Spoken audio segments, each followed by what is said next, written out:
الحمد لله رب العالمين الرحمن الرحيم مالك يوم الدين إياك نعبد وإياك نستعين اهدنا الصراط المستقيم صراط الذين أنعمت عليهم غير المغضوب عليهم ولا الضالين.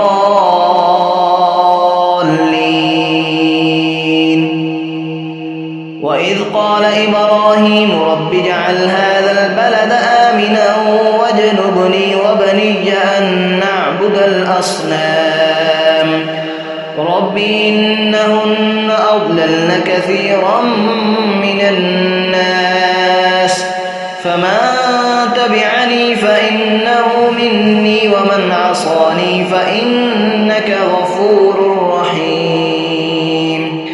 ربنا إني أسكنت من ذريتي بواد غير ذي زرع عند بيتك المحرم ربنا ليقيموا الصلاة فاجعل أفئدة من الناس تهوي إليهم وارزقهم من الثمرات لعلهم يشكرون.